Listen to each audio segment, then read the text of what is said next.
कैसे हो आप लोग। आशा करती हूँ आप सब ठीक होंगे। निधि चैनल में आप सबका स्वागत है। तो आज हम बृहस्पतिवार की कथा करेंगे और कथा को पूरा सुने, बीच में बिल्कुल ना छोड़ें। अगर आप व्रत रखते हैं तो इस कथा को अवश्य सुने, और अगर आप व्रत नहीं भी रखते तो भी कथा सुनने का बहुत ज़्यादा महत्व है, और कथा सुनने से आपके घर में सुख शांति बनी रहती है।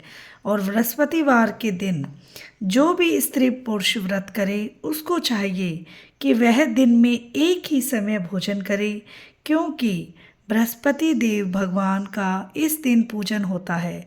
भोजन पीले चने की दाल आदि का करें, परंतु नमक ना खाएं, और पीले वस्त्र पहनें, पीले ही फलों का प्रयोग करें, पीले चंदन से पूजन करें। पूजन के बाद प्रेम पूर्वक गुरु महाराज की कथा सुननी चाहिए। इस व्रत को करने से मन की इच्छाएं पूरी होती है और बृहस्पति महाराज प्रसन्न होते हैं। धन, पुत्र, विद्या तथा मन वांछित फलों की प्राप्ति होती है। परिवार में सुख तथा शांति रहती है। इसीलिए यह व्रत सर्वश्रेष्ठ और अति फलदायक सब स्त्री व पुरुषों के लिए है। इस व्रत में केले का पूजन करना चाहिए। कथा और पूजन के समय मन, कर्म, वचन से शुद्ध होकर जो इच्छा हो बृहस्पति देव से प्रार्थना करनी चाहिए। उसकी इच्छाओं को बृहस्पति देव अवश्य पूर्ण करते हैं, ऐसा मन में दृढ़ विश्वास रखना चाहिए। बोलो बृहस्पति महाराज की जय हो। अब हम कथा प्रारंभ करते हैं। एक समय की बात है कि भारतवर्ष में एक राजा राज्य करता था। वह बड़ा ही प्रतापी, दानी था। वह नित्य प्रति मंदिर में दर्शन करने जाता था। वह ब्राह्मण और गुरु की सेवा किया करता था। उसके दरवाजे से कोई भी निराश होकर नहीं लौटता था, तथा वह प्रत्येक गुरुवार को व्रत रखता, पूजन करता था। हर एक दिन गरीबों की सहायता करता था। परंतु यह सब बातें उसकी रानी को अच्छी नहीं लगती थी। वह न व्रत करती, न ही किसी को एक पैसा तक दान में देती थी, और राजा से भी ऐसा करने को मना किया करती थी। एक समय की बात है, राजा तो शिकार खेलने वन को गए हुए थे। घर पर रानी और दासी थी। उस समय गुरु बृहस्पति देव एक साधु का रूप धारण कर राजा के दरवाजे पर भिक्षा मांगने गए। रानी से भिक्षा मांगी तो वह कहने लगे कि हे साधु महाराज, मैं इस दान और पुण्य से तंग आ गई हूँ। मेरे में तो घर का कार्य ही समाप्त नहीं होता। इस कार्य के लिए मेरे पतिदेव ही बहुत हैं। अब आप इस प्रकार की कृपा करें कि वह सब धन नष्ट हो जावे तथा मैं आराम से रह सकूं। साधु बाबा बोले, हे देवी, तुम तो बड़ी विचित्र हो। संतान और धन से कोई दुखी नहीं होता, इसको सभी चाहते हैं। पापी भी पुत्र और धन की इच्छा करता है। अगर आपके पास धन अधिक है तो भूखे मनुष्यों को भोजन कराओ, प्याऊ लगवाओ, ब्राह्मणों को दान दो, धर्मशाला बनवाओ, कुआं, तालाब, बावड़ी, बाग बगीचों आदि के निर्माण करवाओ, तथा निर्धन मनुष्यों की कुंवारी कन्याओं का विवाह करवाओ, और अनेकों यज्ञ आदि धर्म करो। इस प्रकार के कर्मों से आपके कुल का और आपका नाम परलोक में सार्थक होगा एवं स्वर्ग की प्राप्ति होगी। मगर वह रानी इन बातों से खुश न हुई। वह बोली, हे साधु महाराज, मुझे ऐसे धन की भी आवश्यकता नहीं है जिसको और मनुष्यों को दान दूं, तथा जिसको रखने संभालने से मेरा सारा समय बर्बाद हो जाए। साधु जी ने कहा, हे देवी, तुम्हारी ऐसी इच्छा है तो ऐसा ही होगा। मैं तुम्हें बताता हूँ, वैसा ही करना। बृहस्पतिवार के दिन घर को गोबर से लीपना, अपने केशों को धोना, केशों को धोते समय स्नान करना, राजा से कहना वह हजामत करवावे, भोजन में मांस मदिरा खाना, कपड़ा धोबी के यहाँ धुलने डालना। इस प्रकार 7 बृहस्पतिवार करने से तुम्हारा सब धन नष्ट हो जाएगा। यह कहकर साधु महाराज वहां से अंतर्ध्यान हो गए। रानी ने साधु के कहने के अनुसार वैसा ही किया। 3 बृहस्पतिवार ही बीते थे कि उसका समस्त धन संपत्ति नष्ट हो गया और भोजन के लिए दोनों समय परिवार तरसने लगा तथा संसारिक भोगों से दुखी रहने लगे। तब वह राजा रानी से कहने लगा कि रानी, तुम यहाँ पर रहो, मैं दूसरे देश को जाऊं, क्योंकि यहाँ पर मुझे सभी मनुष्य जानते हैं, इसीलिए कोई कार्य भी नहीं कर सकता। देश चोरी परदेश भीख बराबर है। ऐसा कहकर राजा परदेश चला गया। वहाँ जंगल में जाता और लकड़ी काट कर लाता और शहर में बेचता। इस तरह जीवन व्यतीत करने लगा। इधर राजा के घर रानी और दासी दुखी रहने लगी। किसी दिन भोजन मिलता और किसी दिन जल पीकर ही रह जाती। एक समय रानी और दासी को 7 दिन बिना भोजन के व्यतीत हो गए। तो रानी ने अपनी दासी से कहा, हे दासी, यहाँ मेरे पास ही नगर में मेरी बहन रहती है, वह बड़ी धनवान है, तो उसके पास जा और वहाँ से 5 सेर बेजर मांग कर ले आ, जिससे कुछ समय के लिए गुजर हो जावेगी। इस प्रकार रानी की आज्ञा मानकर दासी रानी की बहन के पास गई। तो रानी की बहन उस समय पूजन कर रही थी, क्योंकि उस रोज बृहस्पतिवार का दिन था। जब दासी ने रानी की बहन को देखा और उससे बोली, हे रानी, मुझे तुम्हारी बहन ने भेजा है, मेरे लिए 5 सेर बेजर दे दो। इस प्रकार दासी ने अनेक बार कहा, परंतु रानी ने कुछ उत्तर नहीं दिया, क्योंकि वह उस समय बृहस्पतिवार की व्रत कथा सुन रही थी। इस प्रकार जब दासी को किसी प्रकार उत्तर नहीं मिला तो वह बहुत दुखी हुई और क्रोध भी आया और लौटकर अपने गांव आ रानी के पास आकर बोली, हे रानी, आपकी बहन बहुत ही धनी स्त्री है, वह छोटे लोगों से बात भी नहीं करती, क्योंकि मैंने उनसे कहा तो उसने कोई उत्तर नहीं दिया। मैं वापस चली आई। रानी बोली, हे दासी, इसमें उसका कोई दोष नहीं है। जब बुरे दिन आते हैं तब कोई सहारा नहीं देता। अच्छे बुरे का पता विपत्ति में ही लगता है। जो ईश्वर की इच्छा होगी वही होगा। वह सब हमारे भाग्य का दोष है। इधर उस रानी ने देखा कि मेरी बहन की दासी आई थी, परंतु मैं उससे नहीं बोली, इससे वह बहुत दुखी हुई होगी। यह सोच कथा को सुन और विष्णु भगवान का पूजन समाप्त कर वह रानी अपनी बहन के घर चल दी और जाकर अपनी बहन से कहने लगी कि हे बहन, मैं बृहस्पतिवार का व्रत कर रही थी, तुम्हारी दासी गई, परंतु जब तक कथा होती है तब तक न उठते हैं और न बोलती हैं, इसीलिए मैं न बोली। कहो दासी, क्यों गई थी? रानी बोली, बहन, हमारे अनाज नहीं था। वैसे तुमसे कोई बात छिपी नहीं है, इस कारण मैंने दासी को तुम्हारे पास 5 सेर बेजर लेने के लिए भेजा था। रानी बोली, बहन देखो, बृहस्पति भगवान सबकी मनोकामना पूर्ण करते हैं। देखो, शायद तुम्हारे घर में अनाज रखा हो। इस प्रकार का वचन जब रानी ने सुना तो घर के अंदर गई। वहाँ उसे एक घड़ा बेजर का भरा हुआ मिला।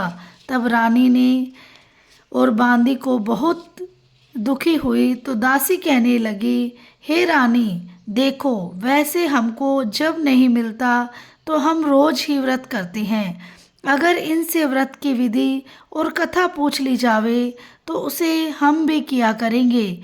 तब उस रानी ने अपनी बहन से पूछा कि हे बहन, बृहस्पतिवार का व्रत में चना की दाल, मुनक्का से विष्णु भगवान का केले की जड़ में पूजन करें।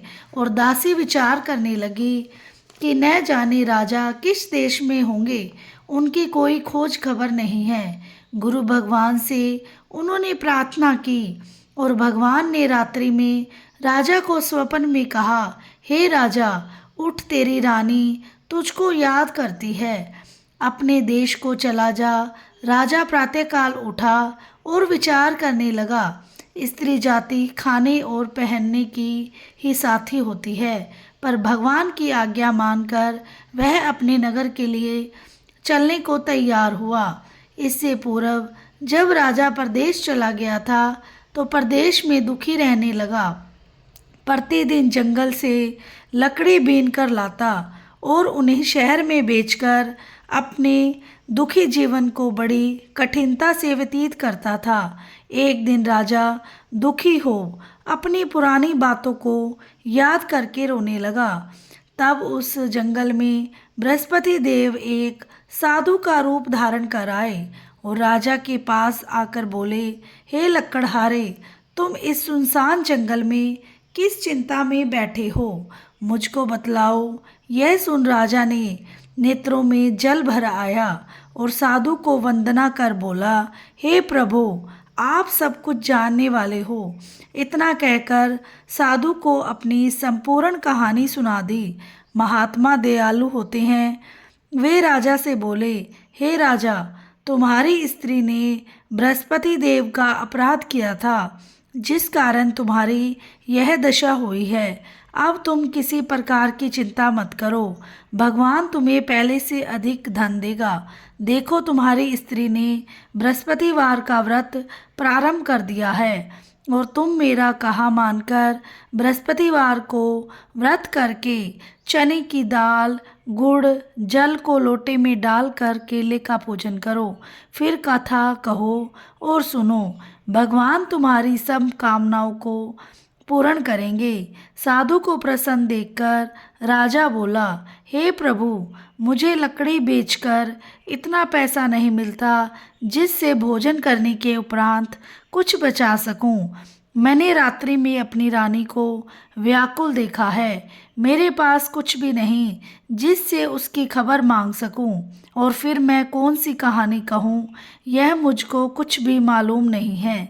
साधु ने कहा, हे राजा, तुम किसी बात की चिंता मत करो। बृहस्पतिवार के दिन तुम रोजाना की तरह लकड़ियां लेकर शहर को जाओ। तुमको रोज से दुगना धन प्राप्त होगा, जिससे तुम भली भांति भोजन कर लोगे तथा बृहस्पति देव की पूजा का सामान भी आ जाएगा। बृहस्पतिवार की कहानी निम्न प्रकार से है। बृहस्पति देव की कहानी। प्राचीन काल में एक ब्राह्मण था। वह बहुत ही निर्धन था। उसके कोई भी संतान नहीं थी। उसकी स्त्री बहुत मलिनता के साथ रहती थी। वह न स्नान करती थी, न किसी देवता का पूजन करती थी। प्रातःकाल उठते ही सर्वप्रथम भोजन करती, बाद में कोई अन्य कार्य करती थी। इससे ब्राह्मण देवता बड़े दुखी हुए। बेचारे बहुत कुछ कहते थे, किंतु उसका कोई परिणाम न निकला। भगवान की कृपा से ब्राह्मण की स्त्री के कन्या रूपी रतन पैदा हुआ और वह कन्या अपने पिता के घर में बड़ी होने लगी। वह बालिका प्रातः स्नान करके विष्णु भगवान का जाप करने लगी, बृहस्पतिवार का व्रत करने लगी। अपने पूजा पाठ को समाप्त करके स्कूल जाती तो अपनी मुट्ठी में जौ भर के ले जाती और पाठशाला जाने के मार्ग में डालती जाती। वहीं जो स्वर्ण के हो जाते तो लौटते समय उनको बीन कर घर ले आती थी। एक दिन वह बालिका सूप में उन सोने के जौ को फटक कर साफ कर रही थी। उसकी माँ ने देख लिया और कहा, हे बेटी, सोने के जौ को फटकने के लिए सोने का सूप होना चाहिए। दूसरे दिन गुरुवार था। इस कन्या ने व्रत रखा और बृहस्पति देव से प्रार्थना करके कहा, हे प्रभु, मैं आपकी पूजा सच्चे मन से ही की है तो मेरे लिए सोने का सूप दे दो। बृहस्पति देव ने उसकी प्रार्थना स्वीकार कर ली।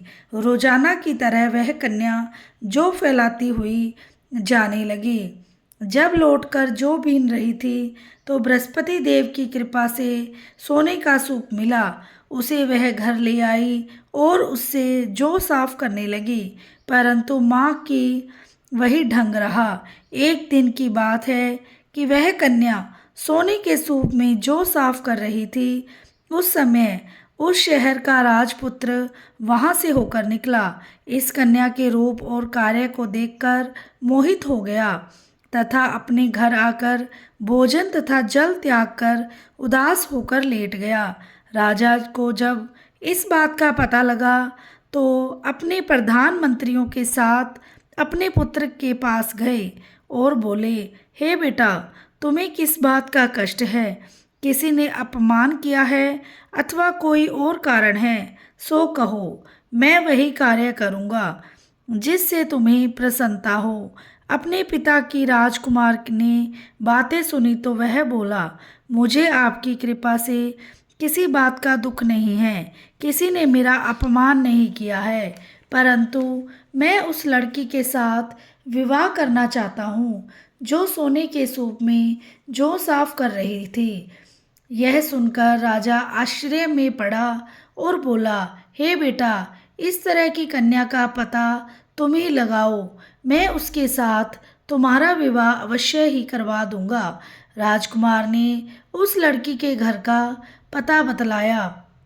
मंत्री उस लड़की के घर गए और ब्राह्मण की कन्या का विवाह राजकुमार के साथ संपन्न हो गया।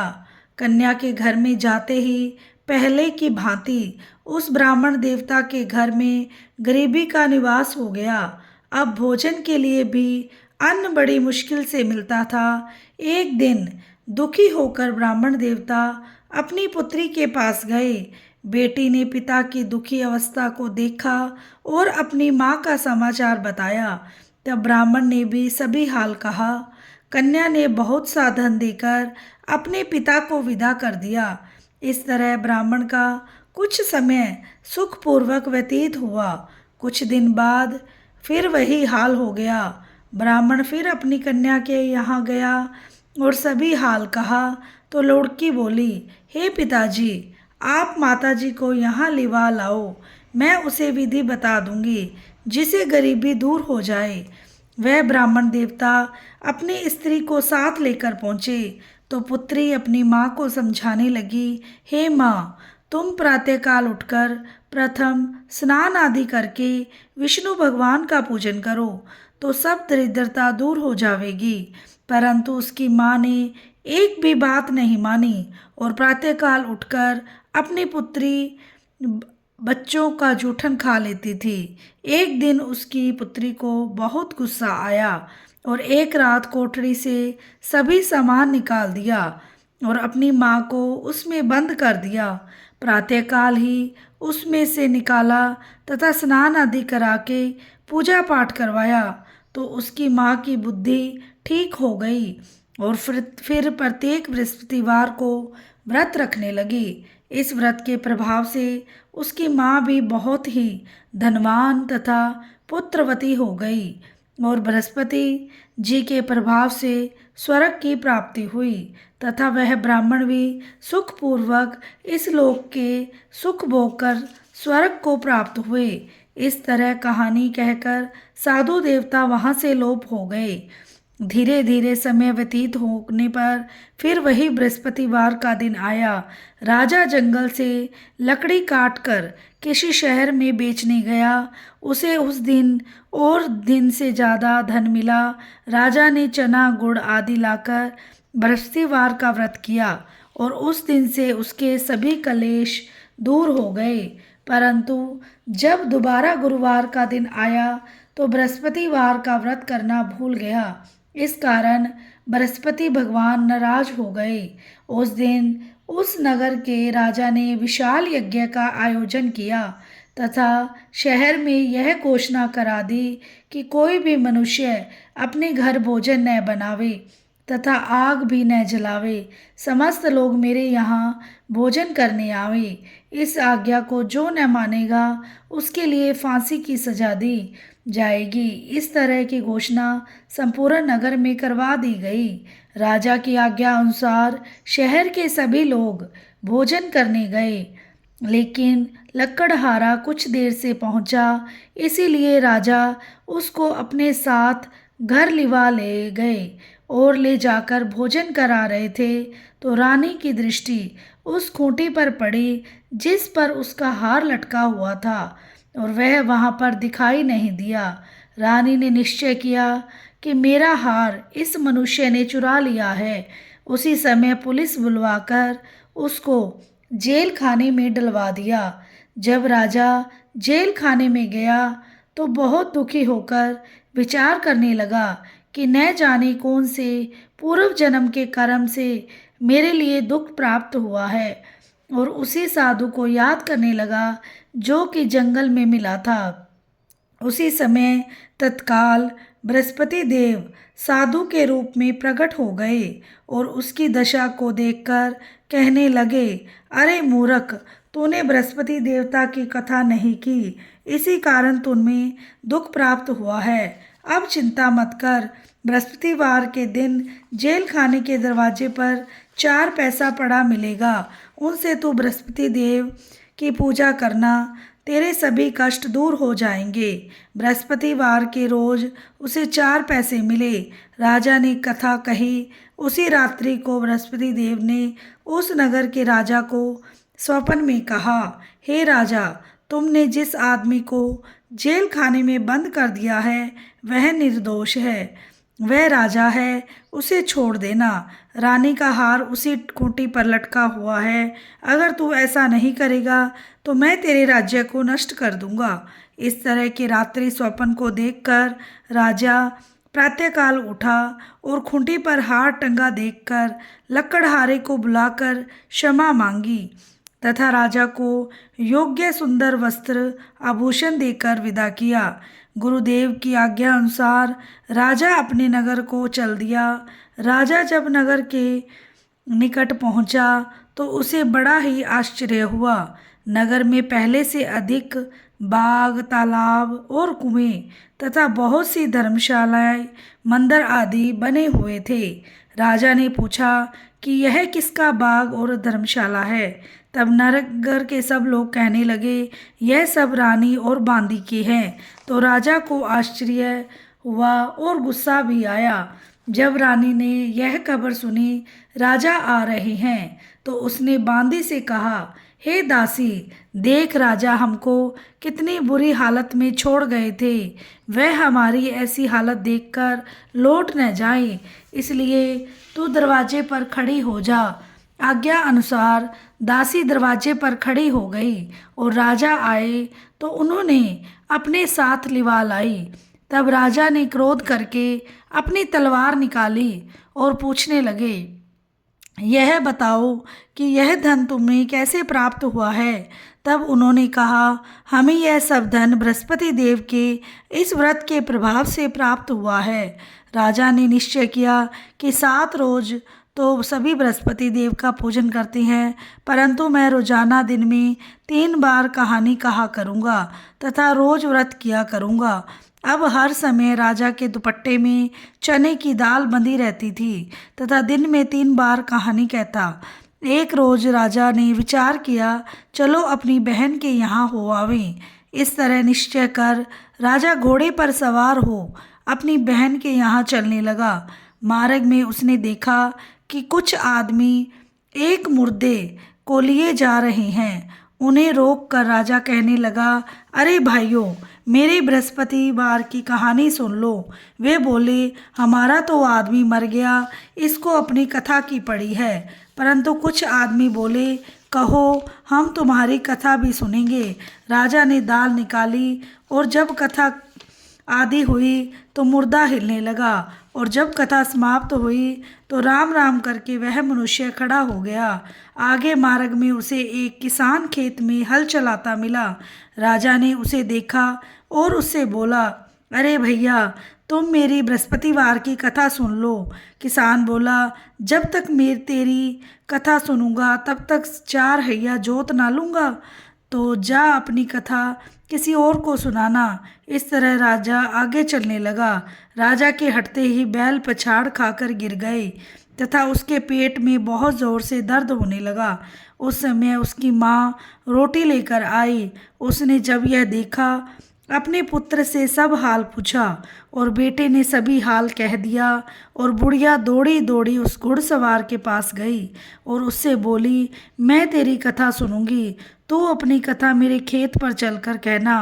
राजा ने बुढ़िया के खेत पर जाकर कथा कही, जिसके सुनते ही वह बैल खड़े हो गए तथा किसान के पेट का दर्द बंद हो गया। राजा अपनी बहन के घर पहुंचा।